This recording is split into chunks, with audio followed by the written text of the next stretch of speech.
வணக்கம் நேயர்களே. இலங்கை மின்சார சபை நேற்றைய தினம் இடம்பெற்ற மின்சார தடை குறித்து என்ன காரணம் சொல்லியிருக்கிறது? சமூக வலைத்தளங்களில் எல்லாம் குரங்குகளுடைய படங்கள் எல்லாம் வைத்து மீம்ஸ் எல்லாம் போட்டு நேயர்கள், அதாவது மக்கள் தங்களுடைய கருத்துக்களை சொல்லிக் கொண்டிருக்கின்றார்கள். பாணந்துறை மின் உற்பத்தி நிலையத்தில் குரங்குகள் மோதியதால் மின்சாரம் தடைப்பட்டது என்ற விளக்கம் சொல்லப்பட்டிருக்கிறது. இது தொடர்பாக அந்த மின் உற்பத்தி நிலையத்தில் பணியாற்றுகின்ற பாதுகாப்பு அதிகாரிகள் அப்படி ஒரு சம்பவமும் இங்கே இடம்பெறவில்லை என்று சொல்லியிருக்கிறார்கள். அவர்கள் எதற்காக அப்படி சொன்னார்கள் அல்லது உண்மையிலேயே மோதுன்றதான விடயங்கள் உறுதிப்படுத்தப்படவில்லை, சொல்லப்பட்டிருக்கிறது. இது பாணந்துறை மின் உற்பத்தி நிலையத்தில் இடம்பெற்ற அசம்பாவிதத்தால் தான், கோளாறினால் தான் நேற்று மின்சாரம் தடைப்பட்டது என்பதை ஊகிக்க முடிகிறது.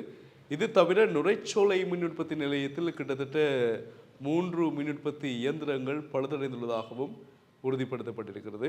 அவற்றை திருத்தி அமைத்து சரியான முறையில் இயங்க வைக்க சில நாட்கள் எடுக்கலாம் என்றும் தெரிவிக்கப்பட்டிருக்கிறது. இவ்வாறு நேற்றைய தினம் இலங்கையின் பல மாவட்டங்களில், குறிப்பாக வடக்கில் யாழ்ப்பாணம், கிழக்கில் மட்டக்களப்பு, கொழும்பு மற்றும் கேகாலை மாவட்டங்களில் எல்லாம் மின்சாரங்கள் தடைப்பட்டது. சில மாவட்டங்களில் மின்சாரம் மட்டுப்படுத்தப்பட்ட அளவிலும் வழங்கப்பட்டது. அதற்கு காரணமாகத்தான் இந்த விடயங்கள் சொல்லப்பட்டதை அவதானிக்கக்கூடியதாக இருக்கிறது. அது தவிர காலையில் நிறுத்தப்பட்ட மின்சாரம் ஒரு 6 மணித்தியாளர்களுக்கு பின்புதான், ஒரு 5:30 பிறகுதான் மின்சாரங்கள் கிடைக்கப்பெற்றன. அது தவிர இரவிலும் சில இடங்கள் மின்சாரத்தால் தடைப்பட்டதை அவதானிக்கக்கூடியதாக இருந்தது. இவ்வாறு நாட்டில் மின்சாரம் தடைப்பட்டதால் என்னென்ன பிரச்சனைகள் ஏற்படுது என்ற விடயத்தை நாங்கள் நோக்க வேண்டும். உண்மையிலேயே கொழும்பு மாநகரம் திண்டாடியது என்று சொல்லலாம். எல்லா மாவட்டங்களும் பாதிக்கப்பட்டாலும் கொழும்பு அதிகமாக பாதிக்கப்பட்டது. ஏனென்றால் கொழும்பில் எதுவும் அசையாது. மின்சாரம் இல்லை என்றால் ஒரு அணு கூட அசையாது. அந்த அளவிற்கு எல்லாம் மின்சாரமயமாக்கப்பட்டிருக்கிறது.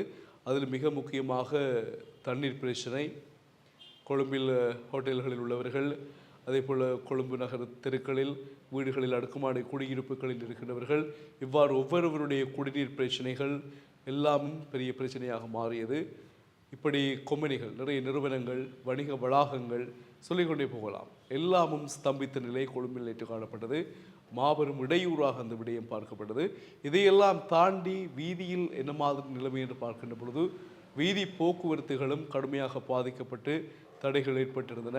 அதற்கான காரணம் மின்சாரம் தடைப்பட்டதனால் வீதி விளக்குகள், சமிக்ஞைகள் ஒளிரவில்லை. அதனால் எல்லா வாகனங்களும் முண்டியடித்து நெரிசல் ஏற்பட்டு ஒரு சீரான முறையில் செல்ல முடியாத ஒரு அவதி நிலை கொழும்பு நகரில் காணப்பட்டது. இதே நிலை யாழ் மாவட்டங்களில் இருந்தாலும் கூட கொழும்பு என்பது தலைநகரம் என்றபடியினால் அதிகமான வாகனங்கள் நெரிசலில் சிக்கொண்டதையும் விபத்துகள் ஏற்படுவதற்கான வழிவகைகள் ஏற்பட்டதையும் அவதானிக்க முடிந்தது. இவ்வாறு ஒரு நாள் 6 மணித்தியாலம் மின்சாரம் இல்லை என்றால் எவ்வளவோ பெரிய அவஸ்தைகளை நாடு சந்தித்திருக்கிறது.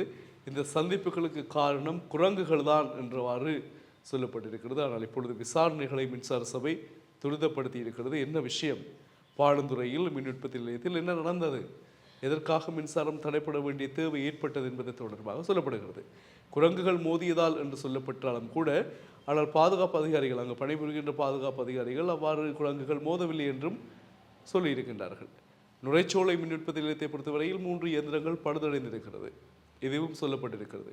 அதை திருத்துவதற்கான கால அவகாசம் தேவை என்றும் சொல்லியிருக்கின்றார்கள். அப்போ இந்த மின்சார தடை என்பது தொடரும் என்றவாறு தான் ஊகிக்க முடிகிறது. ஏனென்றால் நுரைச்சோலை மின் உற்பத்தி நிலையம் மிக முக்கியமான ஒரு உற்பத்தி நிலையம். அங்கிருந்து தான் அதிகமான மின்சாரங்கள் வழங்கப்படுகின்றன.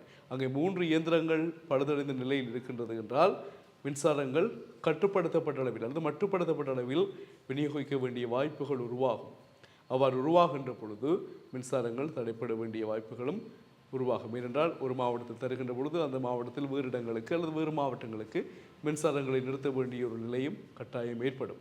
எனவே குரங்குகளை வைத்து சமூக வலைத்தளங்களில் மக்கள் போடுகின்ற மீம்ஸ், கருத்துகள் எல்லாமே வைரலாகி கொண்டிருக்கின்றன. இந்த அரசாங்கத்தினுடைய தகவல் இவ்வாறு இருக்கிறது: குரங்கினால் மின்சாரம் இல்லை, இப்போ குரங்குகள் எங்களுக்கு இதுக்கும் சம்மந்தம் இல்லை என்ற மாதிரியான சில கருத்துக்களை மீம்ஸாக உருவாக்கி சமூக வலைத்தளங்களில் வைரலாக்கி கொண்டிருக்கிறார்கள். பொறுத்திருந்து பார்ப்போம்.